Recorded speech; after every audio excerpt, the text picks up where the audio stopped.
Okay. Okay, this is a home interview in Hall, New York. It is the 29th of November 2006, approximately 1:30 p.m. Interviewers are Mike Russert and Wayne Clark. Could you give me your full name, date of birth, and place of birth, please? My full name is Robert Rutherford Hall. My date of birth is April 28th, 1931. We lived in this house when I was born. Okay.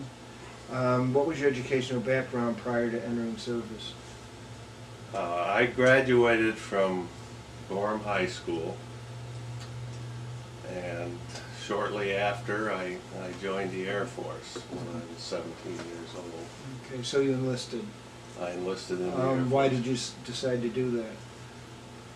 My father originally farmed here in Hall, and later on he moved to New Jersey. And after I graduated from high school, I went to my father's farm down in New Jersey, and it was a dairy farm. And my father expected me to get up and milk cows every morning. That lasted about 2 weeks. We went to the Hunterdon County Fair, and there was a recruiting trailer at the fair. And my father said, let's go over and talk to these guys. And I was already fed up with milking cows in the morning, and I said, okay. And I enlisted. It was that, I enlisted that day. I took a test, and that's how. Now you picked the Air Force just because it was there, it happened to be there. There was no other reason? No, I hadn't even considered it before my father took me to the recruiter's trailer at the fairgrounds.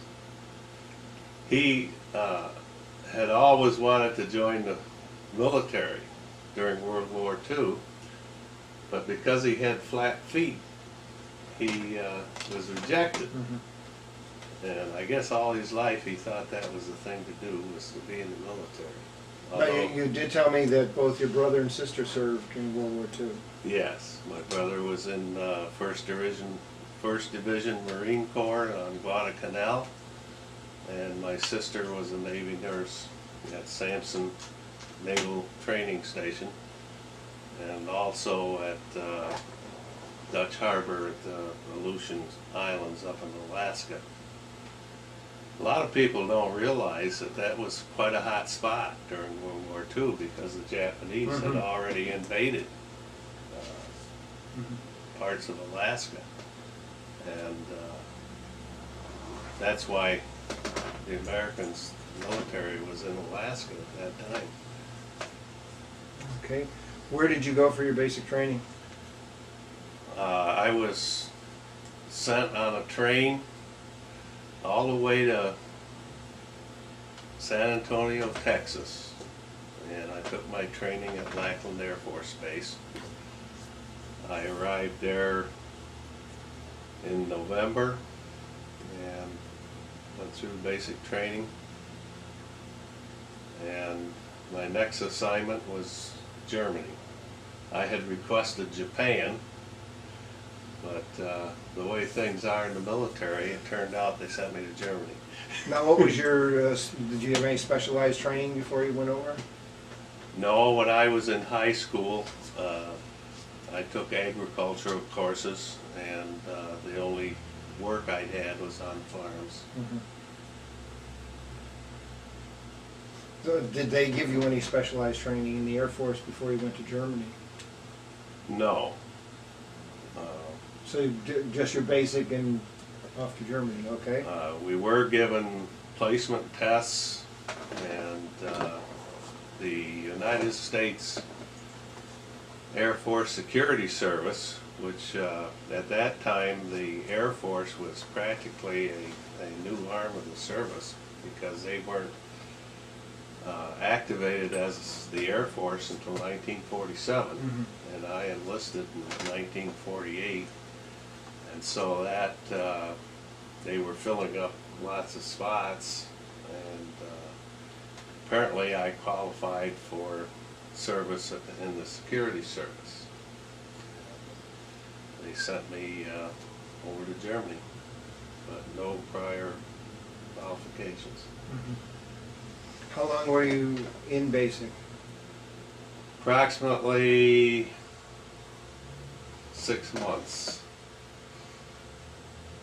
But after the training, we waited quite a while for the assignment, and I spent quite a time in just waiting around. We'd have to go to roll call every day, and then we were assigned jobs in the mess hall and taking care of the furnaces and jobs like that on the base until I actually got on board the ship and went to Germany. Okay. When you reached Germany, where were you sent, and what was your So what were your duties? my first assignment was with the 2nd Radio Squadron, Mobile, and that was part of the United States Air Force Security Service. And my first job there was a Jeep driver. I used to go down and pick up the first sergeant's wife every morning, take her shopping, and I recall one time I ran out of gas with a Jeep. And I think that was the first time that I was reprimanded by the motor pool officer, because I ran out of gas, and that just couldn't happen. So that was my first reprimand that I remember, was running out of gas with the Jeep. But then I was sent to Teletype Operator school. I learned how to type. I learned how to operate teletype machines, and that was my first professional type job. And from Teletype Operator, after I received my top secret clearance, I became a cryptographic technician and operated encoding equipment. What the 2nd Radio Squadron did, and the security service, was they were intelligence collection units, and we had operators that were listening to both voice and radar, radio from the east part of Germany. We were close enough to the eastern part of Germany that they would intercept and then transmit everything back to the States. I guess I can tell that now.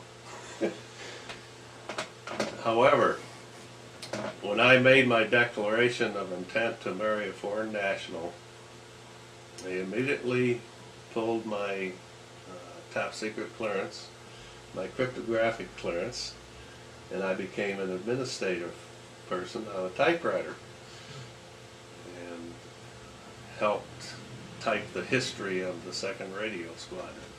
And then I went into personnel office. So you met a woman in Germany. Any foreign national. She was a German national? Yes, Mhm. yes. I met my wife in 1950, and we were married in 1952. In Germany, there were a lot of rules and regulations about marrying foreign nationals. You couldn't just go and get married like someone can do here in the States. There had to be background investigations of the wife or of the fiance, and you weren't allowed to be married until about a week before you went back to the States. So it took 2 years for us to finally be married. Okay. So, almost immediately then you lost your clearance? Immediately. Immediately. As soon as I signed my declaration of intent to marry a foreign national. I lost my clearance. And then the paperwork started. You had to have all kinds of proof, financial stability. You had to have proof that you had a place to live, a place to work back in the States. I could show you my marriage file, but there were a lot of restrictions, and I understand why. Because they didn't want the personnel to marry overseas and then have dependents and have to provide housing and have to provide base exchange privileges and so forth and so on. So we were married on the 27th of February in 1952, and I think I sailed for the States just about on the 5th of March. How did she go back with you? Or she came back separately? I had to buy her passage on the SS United States, and she came back with friends of my brother's wife's family had been visiting in Germany. They were from Germany also, and they came back with my brother's in-laws. And we had a child that came back with her. Okay.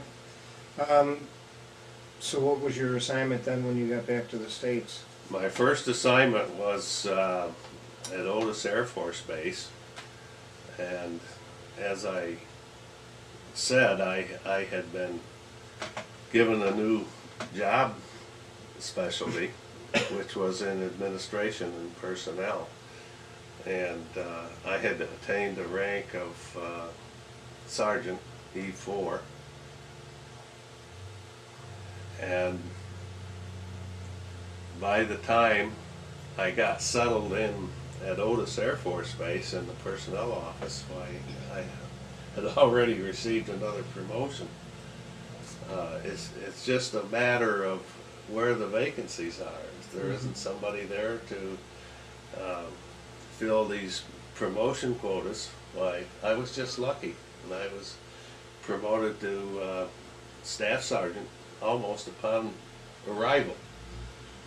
And my wife joined me. We lived in a mobile home at Buzzards Bay, and we drove a 1936 Chevrolet, and we, as I said, we had our first child in Germany, and Now how long were you in Germany? 3 years. 3 years. 3 years, the first assignment.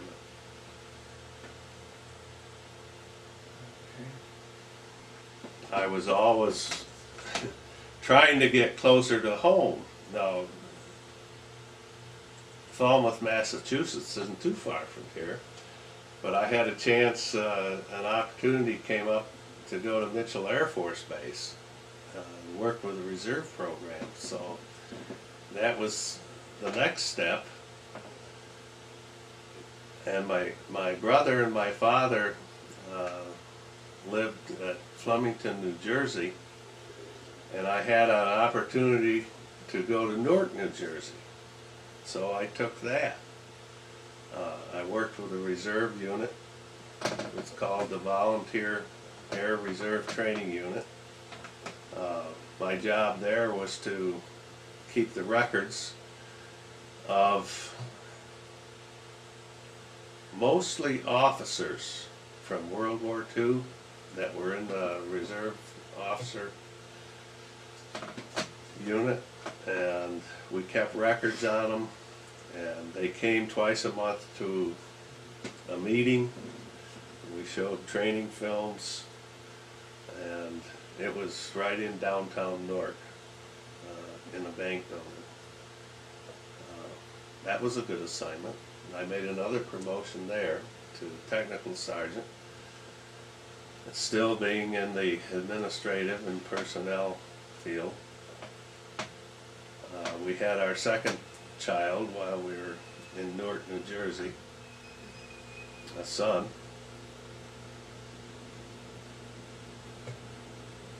And I was close to my family in New Jersey. It's only about 45 miles. I used to get to see him quite often. But that isn't really what it's all about. Being in the service is trying to be close to home.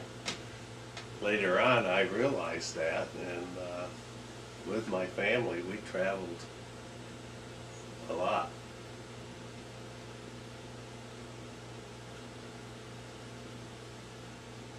From that volunteer reserve unit in Newark, I got a little closer to this home. I went to Sampson Air Force Base, again in the personnel field, and we bought a house in Bologna, New York, and our third child was born at Sampson Air Force Base.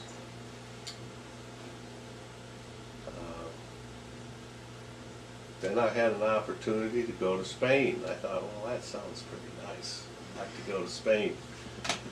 So I volunteered and received an assignment to go to Seville, Spain. The primary mission of the assignment to Spain, and I went over there early when we all wore civilian clothes, because we were in downtown Seville.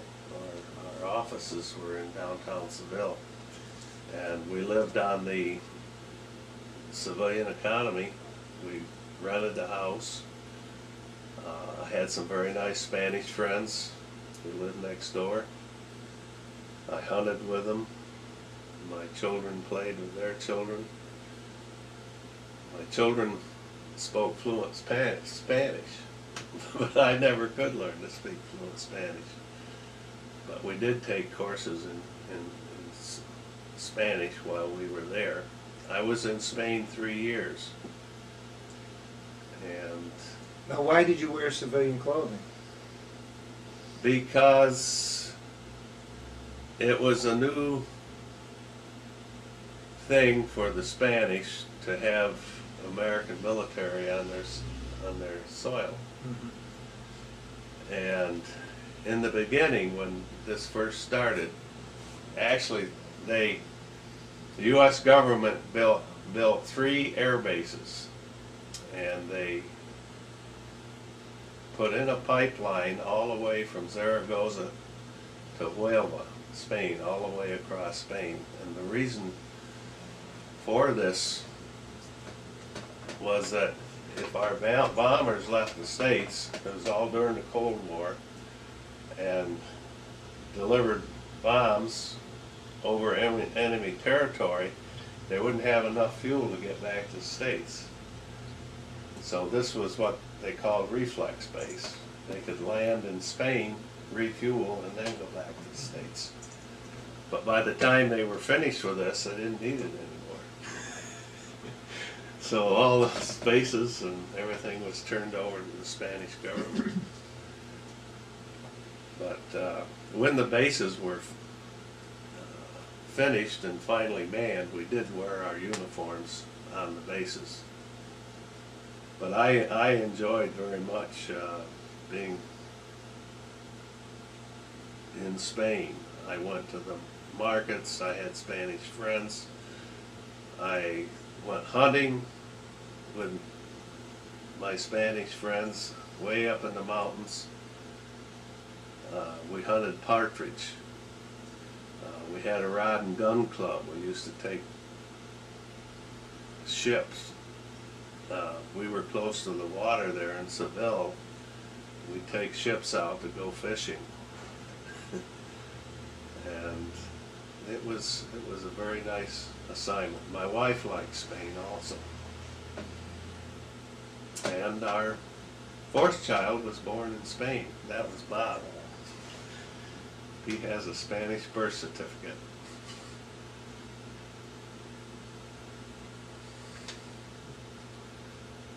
But all that time I was in Spain, my duties were in the administrative and personnel fields. I was a technical sergeant. Promotions were practically frozen. There weren't any more opportunities to be promoted in the administrative or personnel field. So I was offered the opportunity to cross-train. And I don't mind if you yawn, that's okay. No, I'm This heat'll get you. I was offered the opportunity to cross-train into a electronics field. And that's what I did when I left Spain. I went to Keesler Air Force Base and received 9 months of training in electronics. And specifically, it was in my specialty was in electronic countermeasures for aircraft. Electronic countermeasures systems would be those systems that can jam enemy radar so that they can't shoot the bombers down with their missiles. And my first assignment after school was at Blytheville Air Force Base in Arkansas. And guess what happened to me? My first assignment was in the orderly room. The commander needed somebody that could type. Recruiting letters, trying to the families of people, of the men who were coming up for re-enlistment. It was a regular program for the squadron to get people to re-enlist. And so these letters had to go out to the military man's family. And of course he wanted them to look neat, but as soon as he found out I could type, well, that's what I ended up doing, and I wanted to get down to the squadron and start working on the aircraft. But that finally ended and he let me go. And again, what happened to me, I was a tech sergeant, so the first thing that happened, they put me in charge. And I didn't have any experience on maintaining the electronic countermeasures equipment, both receivers and transmitters. So it's all, I had to learn all that and still be in charge of the ECM shop. But I did it, and I went through all the training courses and the progression from a 3 level to a 5 level to a 7 level. That was a training level for my specialty. Now, to work on something as sophisticated as that, didn't you need security clearance for that? We had security clearance, but it wasn't like top secret. Okay. Or cryptography. It wasn't anything like that. It was just general background check. And I did enjoy my experience working on the B-52 aircraft and being the supervisor of the shop. Why, I could pretty much do what I wanted to. If I wanted to work on the bench, on the equipment, I could do that. And if I wanted to go out on the flight line and check equipment, I could do that.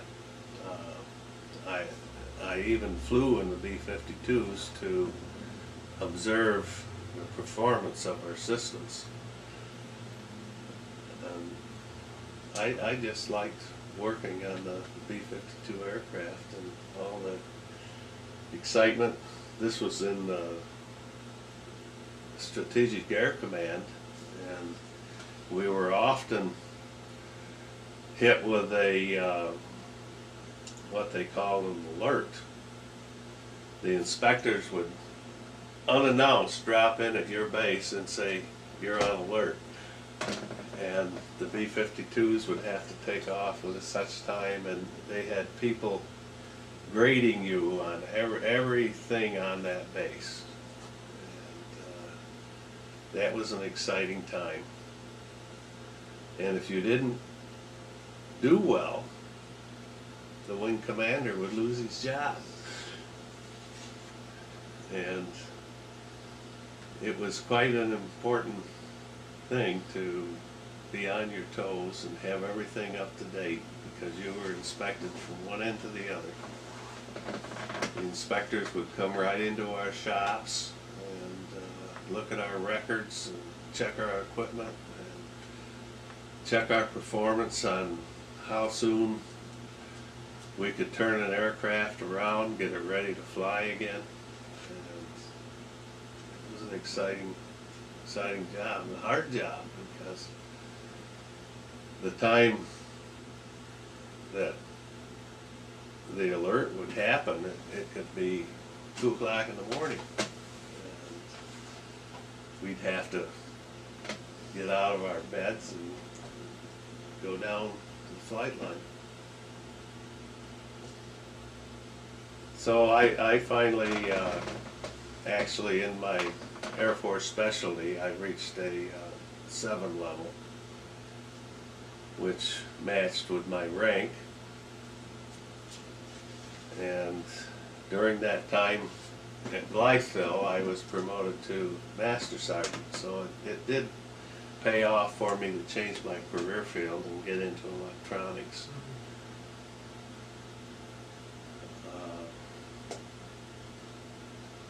Now, you mentioned in here in the form that you thought very highly of the B-52. Why? Yeah, because the engineering on that aircraft, the B-52 replaced the B-47s, which was a 2-man aircraft, and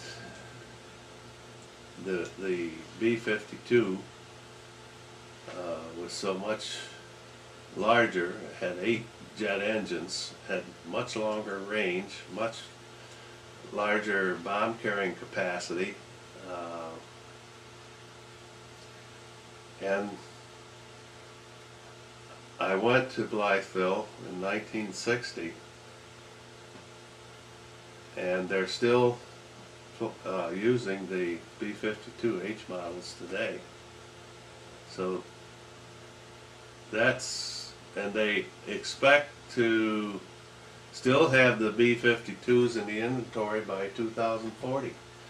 So that's 80 years of B-52. I mean, that's just unbelievable to me, but it was an exciting job to work on that, because when you knew all the things it could do.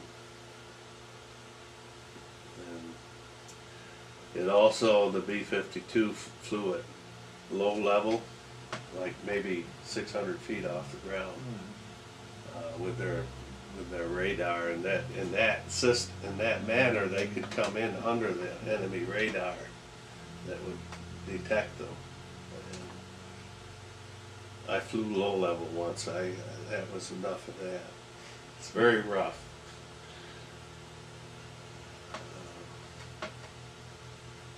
I guess that's one of the reasons that I have such a respect for that, was not only the aircraft itself, but all the engineers at Boeing that put it together to come up with an aircraft that would last that many years in service. Nowadays, it seems like that they only last 4 or 5 years. They have to go have something better and more complicated with all kinds of computers, and the pilots flew that B-52 by the seat of their pants most of the time. Of course, they had their radar, but a lot of times I've seen them or heard of them just taking controls by themselves. It's a huge, huge airplane. So that's why I liked my job, and I respected the quality of that aircraft and what it could do. But from Blytheville Air Force Base, I was now Master Sergeant. I was sent to Westover Air Force Base in Massachusetts, and I came in as the supervisor of the electronic countermeasures shop, and it seemed like I had a lot of pressure on me up there. I guess this SAC thing was starting to get to me, where you were always under pressure. But I got through that, and when I came, I was the new non-commissioned officer in charge, and there was another fellow who thought he was going to be in charge, and that type of thing. But we got it all worked out after a while. Pressure eased off, and I was in charge.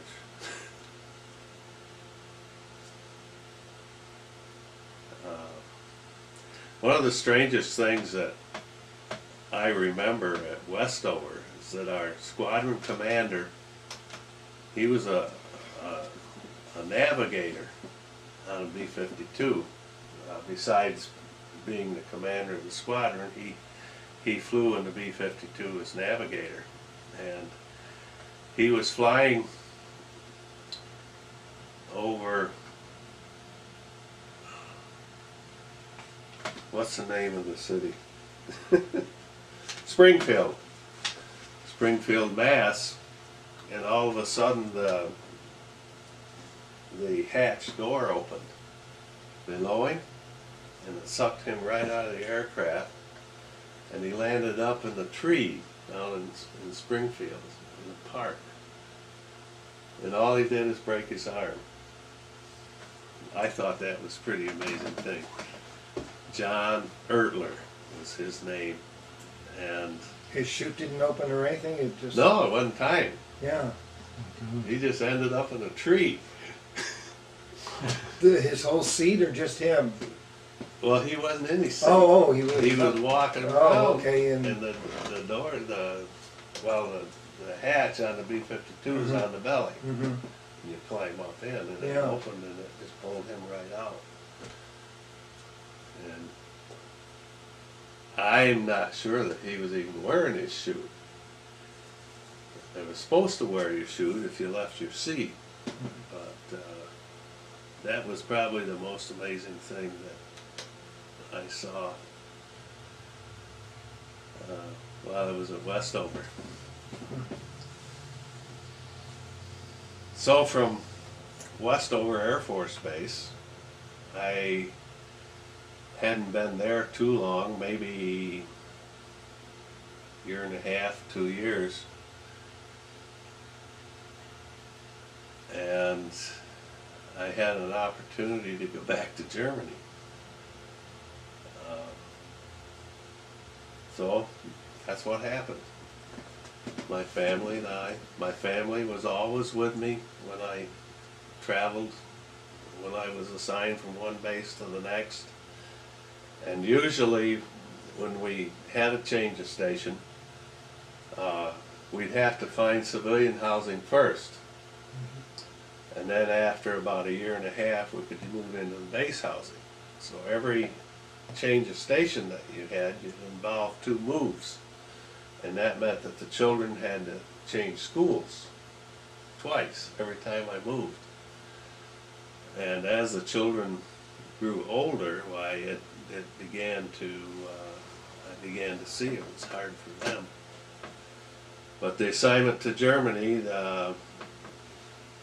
it was essentially the same thing. We lived with my wife's relatives when I first went over there.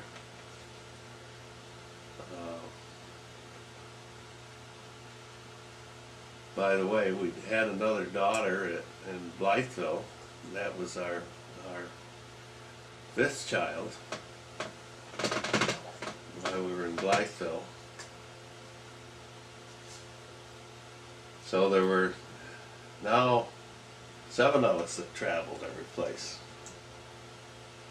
Now, when did you go to Germany the second time? It was in 1964. And my children were, some of them stayed with this aunt and some of them stayed with that aunt, and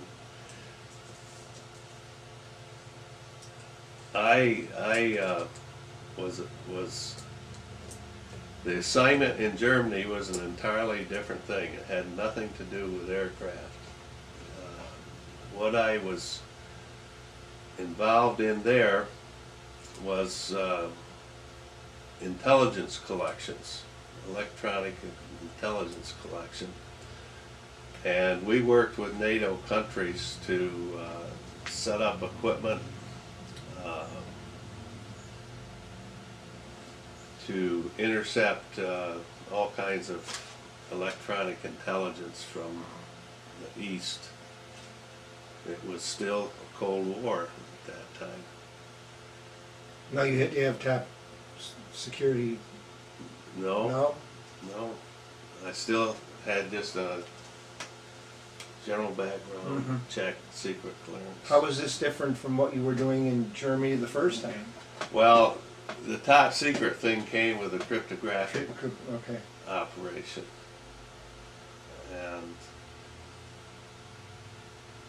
But I was placed in charge of all the maintenance on the intelligence collection systems. Most of them were large antenna systems, maybe 7, 8 stories high in a tower someplace. But the U.S. government furnished this equipment to Denmark, and Norway, and Germany, and we would go to these sites and help install it and then maintain the equipment back in Wiesbaden as if a unit failed that could be shipped back and forth, why we would do the maintenance on it in Wiesbaden and then ship it back out. But a lot of times I went to these stations in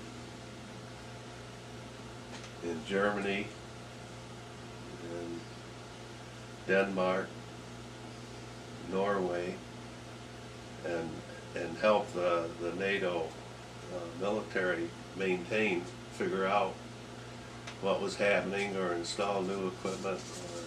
And I especially enjoyed that, working with NATO countries, their military, and I was treated very well by them. I went cod fishing up in Denmark, and I even used to go to the Norwegian church when I was stationed up in Norway, and we were way north, up in Vardø.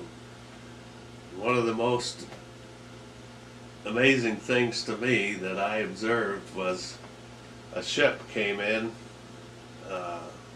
Our ship was sitting at the dock, and another ship came in, and they started loading reindeer carcasses on, and they were just like logs because everything was frozen. and I watched the entire operation of loading this ship with frozen reindeer carcass. That was, Do you know what they did with them? they shipped them out. As meat They- to, Yeah, as meat to other parts of Norway, because we were in the most northern tip of Norway, Vardø.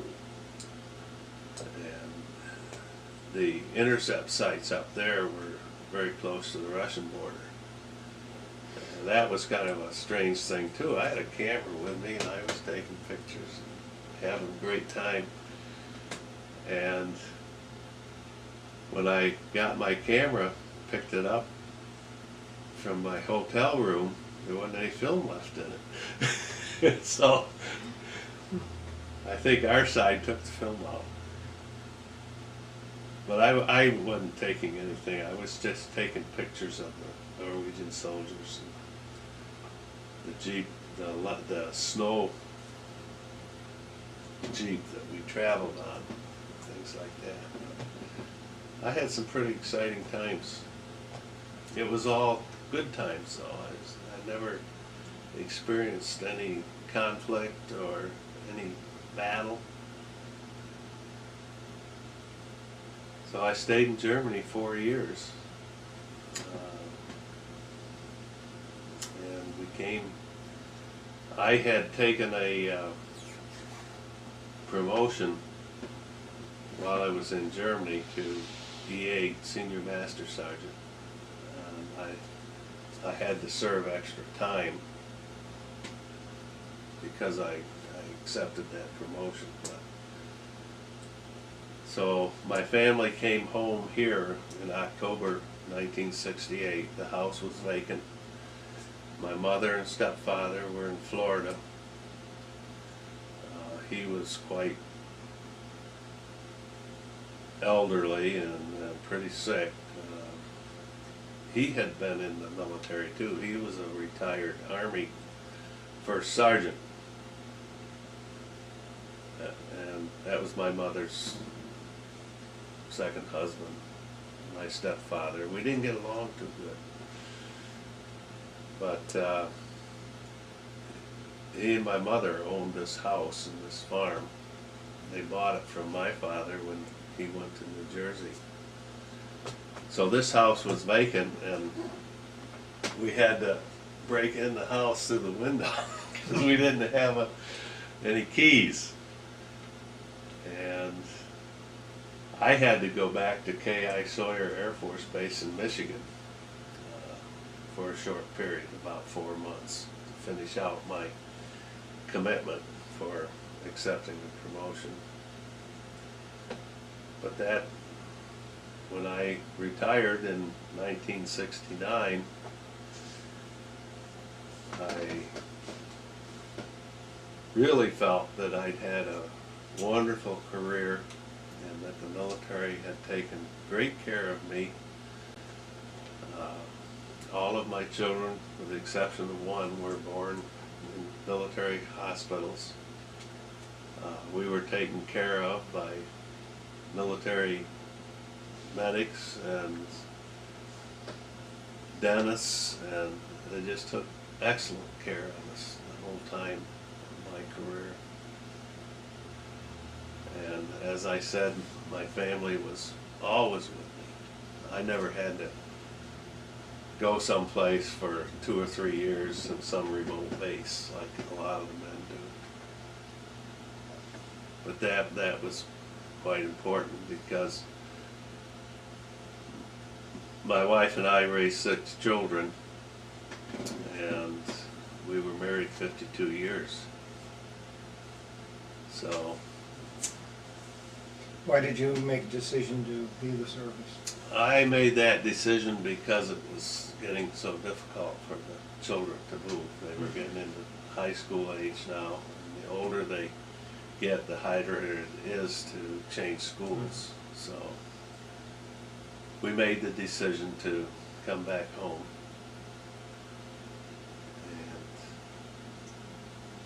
And even before I retired, the Air Force helped me prepare to find a job, we sent out resumes to places around home here. New York State Electric and Gas was one of them. And that's where I ended up taking a civilian job. Was with New York State Electric. And I certainly think that the experience I had in the Air Force certainly helped me land that job. And at that time, in fact, I worked for NICEAG for another 20 years. I think that because when I started at the power plant in Dresden, I started right out in the maintaining the controls for all the boilers and turbines. And I was in charge of the shop that maintained all the control equipment for the power plant. And I did that for about 3 years, and they wanted me to go into supervision on the operations. And so I took shift foreman's job, which was supervising a shift of operators. That was a rotating shift. We'd work days one week, and then evenings the next, and then midnight to 8 on the next shift. And I did that for 17 years as a shift supervisor. But the fact that I landed a job with the power plant, I think, had a lot to do with my experience in the service. I was just fortunate to find something that close to home. I almost went to General Dynamics up in Rochester. I interviewed up there and had been accepted. And then this job came up at the power plant in Dresden, and that was a lot closer to home. So I had a good career with NICEAG at the power plant too.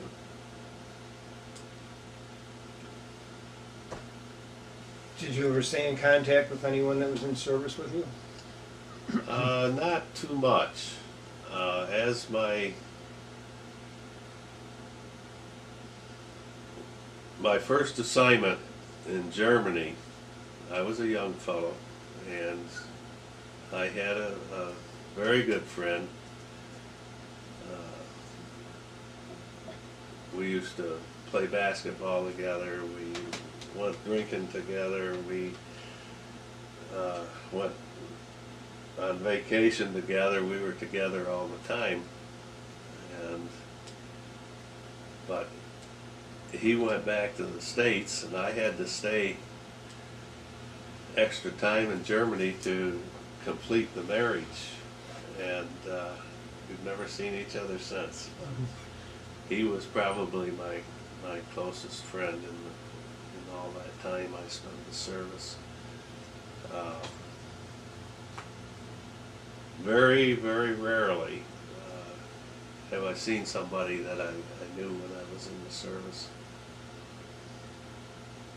Some fella comes to our corn stand every year, and I was his supervisor at Westover.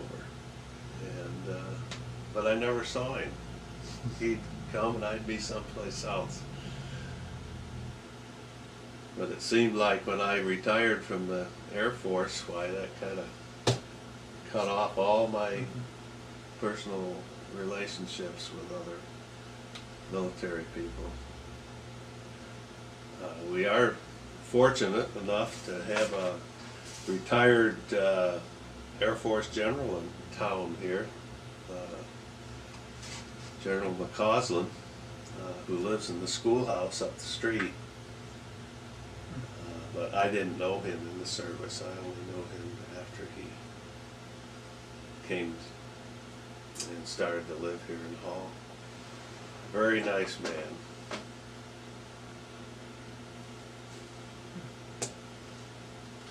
Well, if you just hold this like this, Wayne can focus in on it. Where and when was that taken? This was taken on my first assignment in Germany. I was about 18 at the time, and one of the hobbies that I had was photograph. I was taking photographs, and I probably, the photo lab operator probably took this picture, but I'm pretty sure I developed it. So, Okay. and this was when I graduated from the non-commissioned officers academy. Now, whereabouts are you in there? Right here on this end. I got my finger right on it. What year was that? This was about, let's see, I was a tech sergeant. I think that was from Blytheville, about 1962. Unfortunately, I couldn't find the picture that I wanted to give you. I may find it yet. Now, what's the significance of the stuffed tiger? I think that's what That is. was the mascot for our group. We had the this was at the non-commissioned officers academy, and right at the moment I can't even remember where it was, but I'm sure I was assigned at Blytheville Air Force Base when we went to this. It was a good thing, helped you get promotions. If you went through that. Okay. Thank you very much for the interview. Well, I hope that you think of a military person, you think about somebody that went through a war and like my brother did, but it wasn't, not everybody went through that. And I consider myself very fortunate that I had such a good career, and that it did a lot for me. Their homes, and I had a Mennonite friend came up from Pennsylvania, and I wired his whole cow barn for electric, and a lot of those skills I still use today. I work on my own tractors. I'm working on one right now, overhauling an old John Deere. But a lot of the skills that I learned in the service stayed with me.